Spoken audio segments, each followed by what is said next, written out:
2024 के लोकसभा चुनाव में जो सबसे ज़्यादा कंट्रोवर्शियल कुछ चीज़ें रहीं उसमें यूएसए, जर्मनी और कुछ और फॉरेन कंट्रीज़ का हाथ, जॉर्ज सोरोस की फंडिंग एंड कुछ ऐसी चीज़ें जो कहीं ना कहीं ये इंडिकेट कर रही थी कि इंडिया में जो इलेक्शन प्रोसेस है उसको टेम्पर एंड हैम्पर करने का एक फुल फ्लेज्ड एफर्ट किया जा रहा है। उसमें एक रीज़न ये भी बताया जाता है कि आने वाले टाइम में इंडिया का डिफेंस एक्सपोर्ट इतना बढ़ जाएगा कि ये जो ट्रेडिशनल डिफेंस एक्सपोर्टर्स हैं लाइक यूएसए, रशिया, इज़राइल, इनको काफ़ी बड़े हद तक थ्रेट करने वाला है।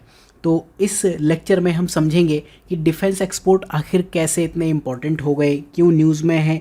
कुछ प्रैक्टिस क्वेश्चन के थ्रू हम चीज़ें समझेंगे, कुछ थिंकर्स के व्यूज़ हम देखेंगे, कुछ जो जियोपॉलिटिक्स में पर्सपेक्टिव्स हैं लाइक रियलिस्ट पर्सपेक्टिव क्या होता है, लिबरल पर्सपेक्टिव क्या है, मार्क्सिस्ट पर्सपेक्टिव इस पे क्या कह सकता है, इनकी हम कुछ बातें करेंगे। बाकी कुछ जनरल चीज़ें हैं जो प्रीलिम्स की हैं वो मैं इस लेक्चर में आपको बताऊंगा नहीं। ये जो लेक्चर है बेसिकली पार्ट है मेंस इन 300 टॉपिक्स इस कोर्स का। इस कोर्स की जो मेन थीम है कि अगर आप जो मेंस है करंट अफेयर्स तैयार करते हो तो सिर्फ ऐसा नहीं कि आपने प्रीलिम्स तैयार कर लिया, करंट अफेयर्स मेंस के पढ़ लिए और 4 सब्जेक्ट आपने पढ़ लिए कि बस world and post independence, GS4 ऐसे, ये नहीं है। तो बेसिकली इस कोर्स में हम आपको क्या बताना चाह रहे हैं कि जो स्टडी मटेरियल है प्रीलिम्स का एंड मेंस का टोटली अलग है। इसी लेक्चर में हम देखते हैं। Do consider this course. वापस आते हैं। जैसे इस पूरे डिफेंस एक्सपोर्ट में न्यूज़ क्या है, प्रीलिम्स के लिए ये इंपॉर्टेंट हो सकता है कि न्यूज़ में क्यों है, राइट। प्रीलिम्स के लिए ये इंपॉर्टेंट हो सकता है ब्रह्मोस मिसाइल्स के बारे में आप देखोगे, देन इसके फीचर्स क्या है। इसके अलावा कुछ भी, चाहे वो रीजंस क्या हैं, इंडिया का डिफेंस एक्सपोर्ट राइज क्यों हुआ आगे आने वाले टाइम में, चैलेंजेस क्या हैं, बेनिफिट्स क्या हैं इसके, इंडिया को स्ट्रेटजिक एडवांटेजेस वगैरह क्या मिलने वाले हैं, चैलेंजेस क्या होने वाले हैं, ये सब चीज़ें आपको प्रीलिम्स के लिए नहीं पढ़नी, ना वे फॉरवर्ड पढ़ने, ये सब कुछ नहीं पढ़ना होता है।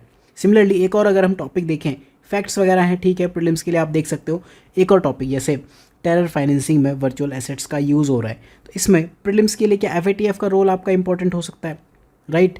इसके अलावा FATF के बारे में इंपॉर्टेंट हो सकता है, बस बाकी चीज़ें एक डेफिनेशन पार्ट, ये प्रीलिम्स के लिए इंपॉर्टेंट है। बट जैसे रियलिस्ट व्यू क्या है, मार्क्सिस्ट पर्सपेक्टिव क्या है, ये सब तो मेंस के लिए ही इंपॉर्टेंट है एंड आप GS मेंस में भी इन चीज़ों को लिख सकते हो।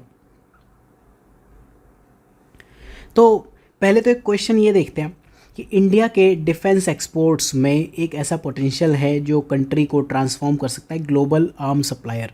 ये एक बड़ा प्रैक्टिस क्वेश्चन सिर्फ UPSC के लिए नहीं है। आने वाले टाइम में आपको इंडिया का जो इंटरनेशनल रिलेशंस हैं, जियोपॉलिटिक्स जो इंडिया के इर्द गिर्द घूमती है, उसमें ये बहुत मेजर एक मुद्दा दिखने वाला है। तो इसके इम्प्लीकेशंस क्या होने वाले हैं इस स्टेटमेंट के, इंडिया की नेशनल सिक्योरिटी और फॉरेन पॉलिसी, इस लेक्चर के बाद आप थोड़ा बात करना। रिसेंटली राजनाथ सिंह जो डिफेंस मिनिस्टर है, नाम याद होने चाहिए, कुछ मेजर लोगों के, बड़े मिनिस्टर्स के नाम याद होने जरूर चाहिए। उन्होंने एक स्टेटमेंट में ये बताया कि इंडिया का जो डिफेंस एक्सपोर्ट 21,000 करोड़ रुपए मूव कर गया, इससे ज़्यादा हो गया, 21,000 करोड़ से ज़्यादा। और ये अगर हम आज से लगभग 10 साल पहले की बात करें तो 30 से भी ज़्यादा टाइम है, 300 से भी ज़्यादा टाइम है। अगर आप 21,000 को 30 से डिवाइड करते हो तो आप देख लो 700 करोड़, कुछ भी नहीं। मतलब एक नॉर्मल यूनिकॉर्न भी, एक एडटेक कंपनी भी 700 करोड़ का जो रेवेन्यू है ट्रेडिंग कर ले जाती थी। आप समझो हम कहाँ थे इस पूरी दुनिया में ट्रेडिंग में। तो डॉक्टर VK सारस्वत बहुत बड़े आदमी है, बहुत बड़े आदमी है, farmer director general of DRDO। वो ये मानते हैं कि ठीक है, एक तो कंट्री की इकोनॉमी वगैरह बढ़ेगी, इससे आपको एक जो फ़ायदा होने वाला है, स्ट्रेटजिक पार्टनरशिप जो है दूसरी कंट्रीज़ के साथ बढ़ेंगी। इसको हम थोड़ा रियलिस्ट पर्सपेक्टिव से, जो रियलिज्म होता है ना, GS4 में तो आप पढ़ते ही हो, रियलिस्ट पर्सपेक्टिव से थोड़ा समझने की ट्राई करते हैं। रियलिस्ट पर्सपेक्टिव बेसिकली क्या है, रियलिज्म क्या कहता है, जिसकी लाठी उसकी भैंस। तो इसके अकॉर्डिंग ये कहता है कि अगर आपको दुनिया में सस्टेन करना है तो मिलिट्री पावर और इन्फ्लुएंस के थ्रू ही आप सस्टेन कर सकते हो। तो रियलिस्ट पर्सपेक्टिव ये कहता है ना सिर्फ आप स्ट्रेटजिक पार्टनरशिप बना सकते हो, बल्कि जो USA है, रशिया है, आपको क्या लगता है जो आज के टाइम में balance, despite Ukraine war, India ने एक बहुत बढ़िया स्टैंस बना के रखा है, क्यों है? कहीं ना कहीं ग्लोबली आपको इंडिया की जो राइजिंग सुपर पावर है उसका इम्पैक्ट दिखेगा, इंडिया के डिफेंस एक्सपोर्ट्स का आपको एक इफेक्ट दिखेगा। ये सारा रियलिस्ट पर्सपेक्टिव है। एक दो और भी पर्सपेक्टिव होते हैं, लिबरल पर्सपेक्टिव, लिबरलिज्म जो होता है। लिबरल पर्सपेक्टिव बेसिकली क्या कहता है कि लिबरलाइजेशन बेसिकली आपको इकोनॉमी से कनेक्ट करने की बात करता है। ये अगर आप लिबरलिज्म पे जाओगे तो ये कहेगा कि इकोनॉमी बढ़िया होगी, जॉब क्रिएशन बढ़िया होगी, तो इसे हम लिबरल पर्सपेक्टिव से भी कनेक्ट कर सकते हैं। तो डॉक्टर वी.के. सारस्वत डायरेक्टर थे, इन्होंने कहा लिबरलिज्म प्लस रियलिज्म दोनों चीज़ें इंपॉर्टेंट है, इंडिया को बहुत तगड़ा एडवांटेज मिलता है। हालांकि जो क्रिटिसाइज़ करते हैं, जो मार्क्सिस्ट पर्सपेक्टिव, मार्क्स क्या कहते हैं बेसिकली, अमीर और गरीब होते हैं, गरीब के ऊपर एक्सप्लॉइट करके अमीर और ज़्यादा अमीर होते जाते हैं, प्रॉफिट मोटिव से ड्रिवन होते हैं। कैपिटलिज्म अगर आपने सुना है तो ठीक है, नहीं सुना तो कोई बात नहीं। अमीर लोग जो हैं गरीबों का खून चूस के एक्सप्लॉइट करके अमीर होते जाते हैं, ये बेसिकली मार्क्सिस्ट है।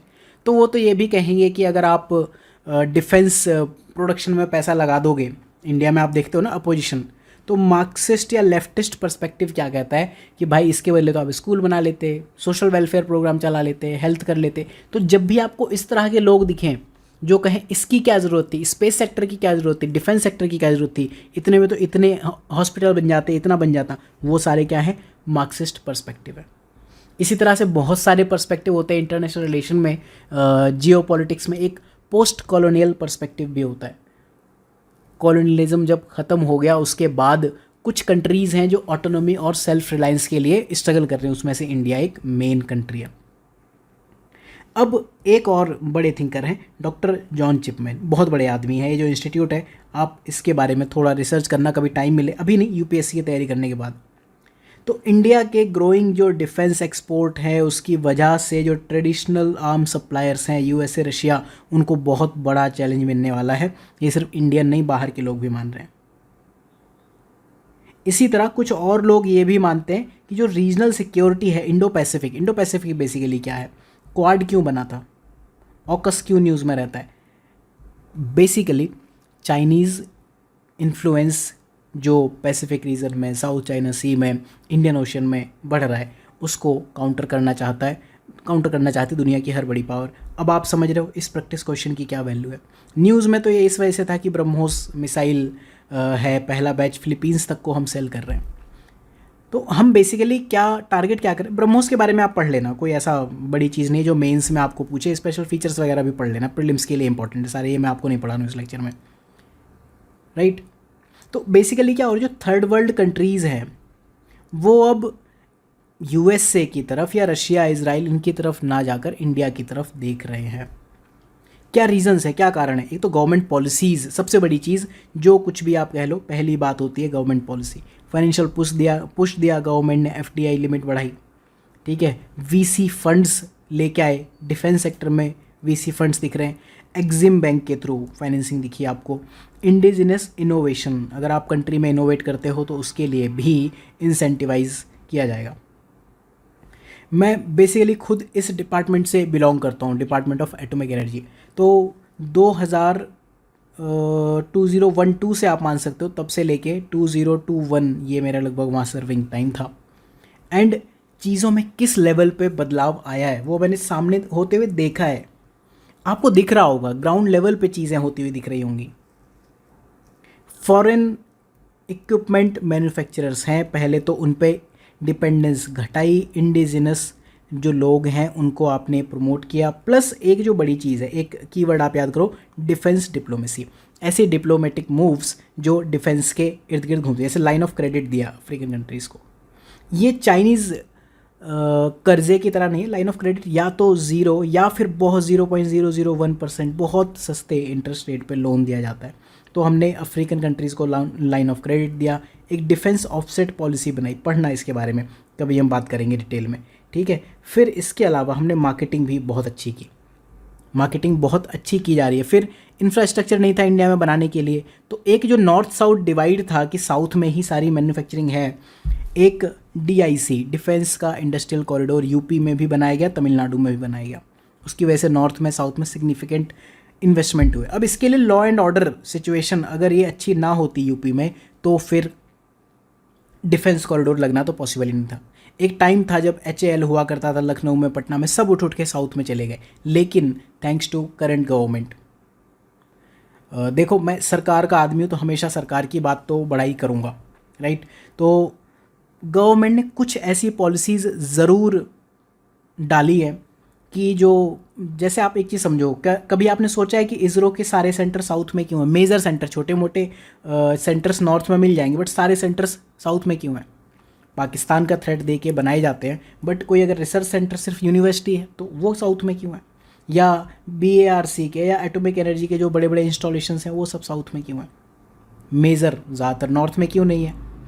अगर आप ध्यान से देखोगे, चाहे DRDO हो, इसरो हो, HAL हो, मेजर डिफेंस की जितनी चीज़ें थी, R&D की सारी चीज़ें थी, एक टाइम पर नॉर्थ इंडिया से डिप्लीट कर दी गई।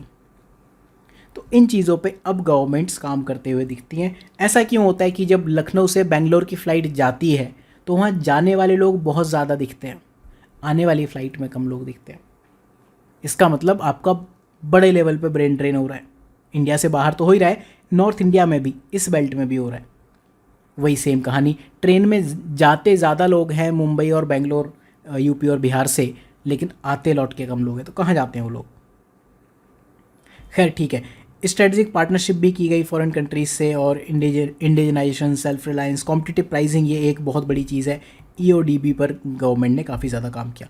बेनिफिट्स तो आप देख लो इसमें, अब बेनिफिट क्या क्या होने वाले हैं कि आपको डिप्लोमेसी के लिए एक बहुत अच्छा टूल मिलता है, पार्टनरशिप के लिए आप कम से कम जो बड़ी पावर्स हैं, बड़े लोगों के साथ बीच में अच्छे ढंग से उठ बैठ सकते हो। डिफेंस डिप्लोमेसी की अभी हमने बात कर ली। इकोनॉमिक लेवल पे क्या बेनिफिट्स होंगे उसकी बात की है। टेक्नोलॉजी में, जब भी डिफेंस में कुछ इन्वेस्टमेंट होता है तो टेक्नोलॉजी में एक जो फ़ायदा होगा, कटिंग एज टेक्नोलॉजी, जो भी लेटेस्ट टेक्नोलॉजीज़ हैं उनमें काफ़ी मेजर इन्वेस्टमेंट एंड एज आपको मिलता हुआ दिखेगा। मार्केट डाइवर्सिफिकेशन एंड बाकी काफ़ी सारी चीज़ें, प्राइवेट प्लेयर्स भी इंडिया में R&D में आने लगे हैं। ये तो एक बहुत बड़ी चीज़ है कि R&D में प्राइवेट प्लेयर्स आ गए।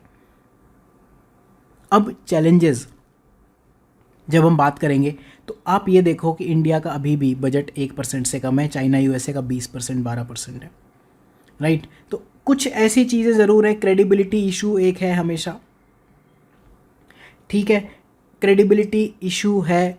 प्लस अभी भी लोगों के माइंड में एक चीज़ है कि अगर आप इतने ही बढ़िया एक्सपोर्टर हो तो आर्म्स इंपोर्टर क्यों हो? ये Stockholm International Peace Research Centre SIPRI काफ़ी ज़्यादा न्यूज़ में रहता है। इंटरनल सिक्योरिटी, इसके लिए आप माइंड में रखो। फिर कैपेसिटी के लेवल पे भी काम नहीं हुआ है, बाकी सारा आप पढ़ो। एक ये भी इशू है, प्राइवेट सेक्टर है नहीं, जो डिफेंस पब्लिक सेक्टर यूनिट्स हैं उन पे काफ़ी ज़्यादा ओवर रिलायंस है। तो ये सारे पॉइंट्स हैं, आप एक बार देख लेना, ठीक है। देन अगला, वे फॉरवर्ड। मेरे ख्याल से जो गवर्नमेंट कर रही है वो करते रहे, लेकिन UPSC में तो आप ऐसे लिखने नहीं दोगे, तो ये पढ़ लेना, कोई ऐसी बड़ी चीज़ नहीं है कि आप समझ ना पाओ, ठीक है। अल्टीमेटली एक चीज़ जो है जहाँ पे इंडिया काम कर सकती है, एक तो आफ्टर सेल सपोर्ट, इस पे आपको काम करना चाहिए। इमर्जिंग मार्केट्स हैं जो, उन पे काम करना चाहिए, और R&D।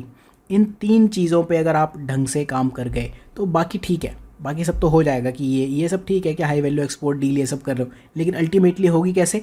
3 फैक्टर्स जो हैं, R&D आपने इंप्रूव की, आफ्टर सेल सपोर्ट अगर आपने दिया, इससे क्या होगा? ट्रस्ट आएगा, क्रेडिबिलिटी आएगी, और इमर्जिंग मार्केट्स पर आप फोकस करो। अभी USA को आप डिफेंस या वेपन एक्सपोर्ट करने लगो तो कोई फ़ायदा तो है नहीं।